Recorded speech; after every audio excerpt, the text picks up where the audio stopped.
Our today's topic is IC 555.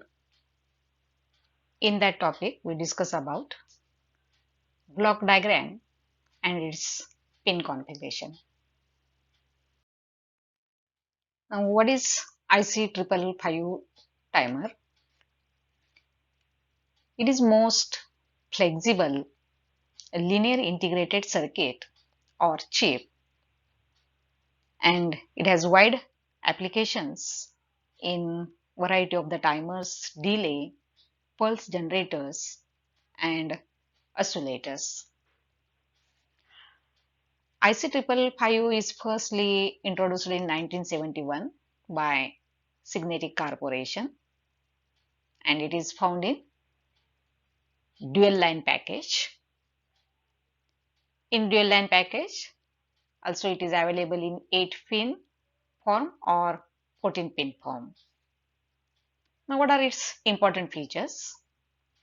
The output waveform of the IC 555 has a definite time interval which vary from few milliseconds to some hours. Also, the stability and the accuracy of the output waveform is very high. And its common application is multi-vibrator.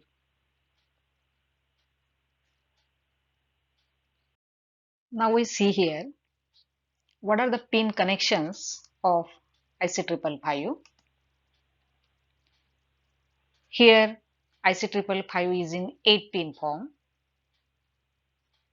and we start from the left side of the notch. Start from 1, 2, 3, 4, 5, 6, 7, 8. Each pin has some function in that IC 555. Pin 1, which is always used as a ground, where all voltages are measured with respect to ground terminal. Second pin, named as trigger, the output of the timer, which depends on the amplitude of the external trigger pulse applied at this pin. Pin 3, taken as a output of the timer. Pin 4 is named as reset terminal. That reset point, which is used to reset or disable the timer. Pin number 5, named as control pin. It is called control voltage terminal. It provides the controlled access to the internal voltage divider. Now, what is the internal circuit? That we see in this next point by explaining the block diagram of IC 555.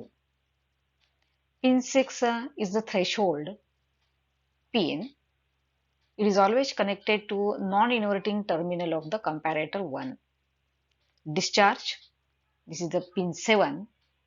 It is internally connected to collector of the transistor, and pin 8 is the supply given to IC 555. That is the external voltage. That voltage is supplied with respect to the ground pin 1. As you know the pin connections, then we explain the next point. Now, what is its block diagram? Now, this is block diagram of IC 555. It consists of resistive voltage divider network, which is connected in between pin 8 and ground terminal at pin 1. RS flip-flop, two comparators, comparator 1 and comparator 2, two transistors T1 and T2, and inverter as a NOT gate. Now, what is the function of each block in IC 555? that we explain here. Earlier we explained. Now what are the pin connections? That pin connections given to the internal circuit and how they work, and we get the output of the timer. Here firstly we see the resistive voltage divider network. In that, three resistors of 5 kilo ohm are connected internally so as form resistive voltage divider network, and therefore the integrated circuit it named as 555 IC 555. At the point B, the voltage divide at 2/3 VCC, and at the point A it is 1/3 VCC.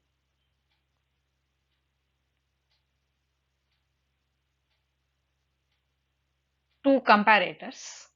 Each comparator is an operational amplifier. It is a double-ended input and single-ended output. In the two inputs, one is non-inverting and other is inverting terminal, same as for the comparator 2.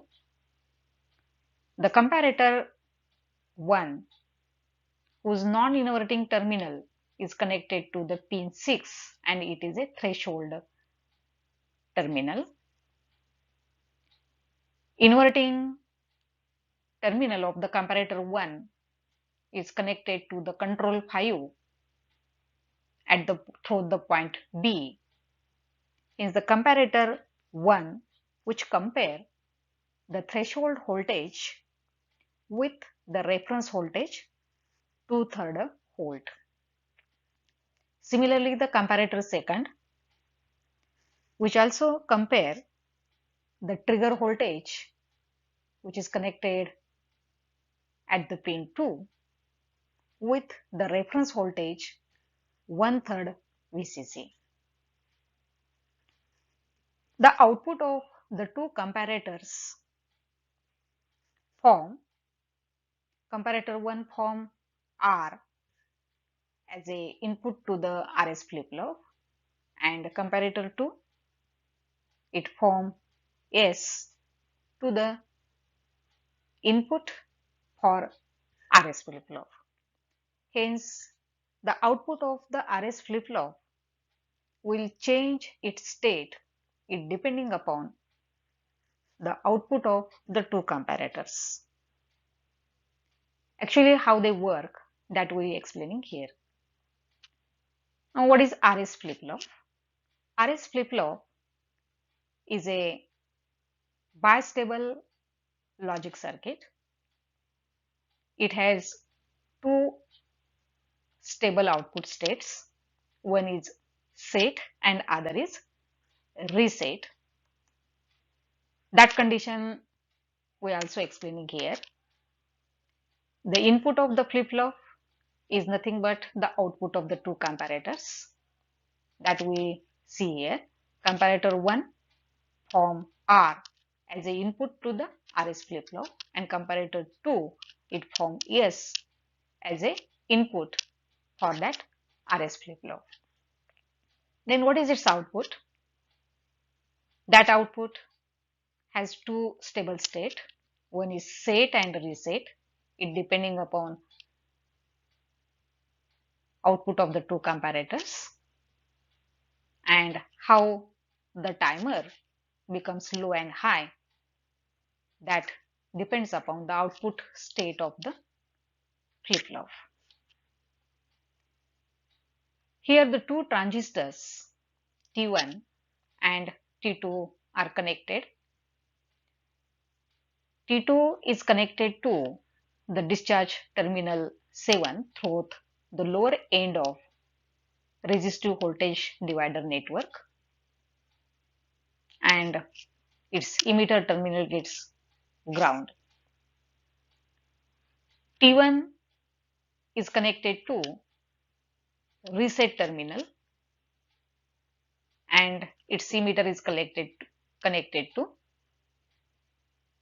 pin 8, that is the positive supply. Here one additional block is here, that is inverter, which is NOT gate, which invert the output of the flip-flop, and we get the output of the timer. Now how the output of the timer becomes low and high, that we explaining here. Now firstly, see what are the conditions for RS flip-flop.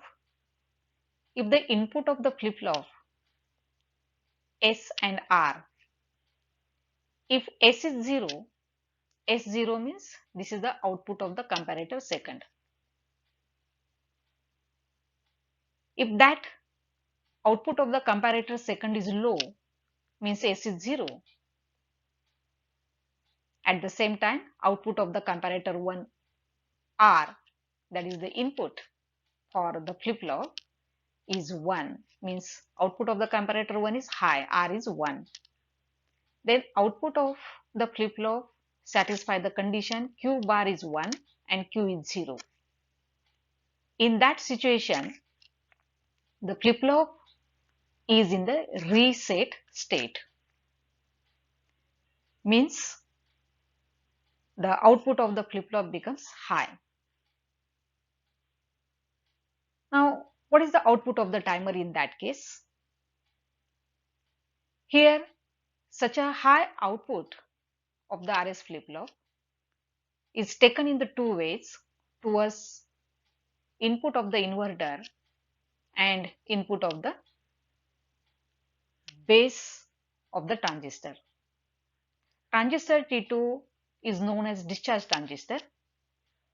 Since if the high voltage, high output of the RS flip-flop provide to us transistor T2, the transistor T2 gets turned on or it saturate. And now how it is connected to the discharge terminal? Here pin 7, the discharge voltage at pin 7 is connected through the transistor T2 as well as the lower end of the voltage divider network, so that the transistor T2 which provide the low resistive path towards the ground. Here the output of the flip-flop is also given input to the inverter. It gets inverted. High output of the flip-flop through, when it pass through inverter, it becomes low, and output of the timer at the pin 3 becomes to be low. Means output of the timer at pin 3 low only when the flip-flop state is reset. And for reset, what are the inputs of the flip-flop or output of the comparator? 2, 0. And output of the comparator 1 is 1. Now how we get output of the comparator low or high, that we are to explaining here. When the threshold voltage which is given to non-inverting terminal of the comparator 1 which exceed the control voltage which is at the point B, which exceed the control voltage 2/3 VCC, then output of the comparator becomes high, that is R is 1. If R is 1, the output of the comparator second becomes 0. Only then the output of the flip-flop Q bar is 1, Q becomes 0. It means the output of the flip-flop when it is high, this high output goes in the two places, one towards the inverter and one towards the base of the transistor T2. Here if the high output goes towards the inverter, the output of the timer becomes to be low. In the second situation, if the trigger voltage at the pin 2 falls below 1/3 VCC, then the output of the comparator becomes high. That is, S is 1. This is the second case. If S is 1, at the same time comparator 1 output is low. Then what is in that situation? What is the output of the flip-flop? Q bar is 0, Q is 1. In that case, the RS flip-flop state becomes set. It indicates in that state the output of the flip-flop is low. That low output given as a input to the inverter and transistor T2. Transistor T2 gets turn off or cut off, and inverter which invert its output low becomes high. Hence, in that case, the flip-flop state is set, then only the output of the timer at pin 3 is high. All other pin and its function we discussed earlier, that we again note here. Pin 1 ground, where all voltages are measured with respect to the ground terminal. Pin 2, this is the trigger, it is inverting input given to the comparator second, which compare the reference voltage 1/3 VCC at this terminal. 3 is the output of the timer. That output of the timer depends upon the output of the RS flip-flop, and output of the RS flip-flop depends upon the output of the two comparators. And output of the two comparators depends upon whether the threshold voltage exceeds 2/3 VCC or the trigger voltage falls down to 1/3 VCC. Pin 4 is a reset. That transistor T1 which provide reset input at the pin 4, which reset the whole timer without any input. Pin 5 is a control. It is called control voltage terminal. That control voltage terminal is nothing but the voltage at the point B, and it provides the controlled access to the internal voltage divider network. Pin 6 is the threshold. It is non-inverting terminal of the comparator 1, means threshold voltage is given to the non-inverting terminal of the comparator 1, and it compare the reference voltage 2/3 VCC. Pin 7 is the discharge. It is internally connected to the collector of the transistor T2 and the lower end of the resistive voltage divider network. External voltage plus VCC is supplied at the point pin 8, and therefore the pin 8 named as supply pin. That external voltage given to the circuit through pin 8 and ground 1, and that is the actual working of IC 555.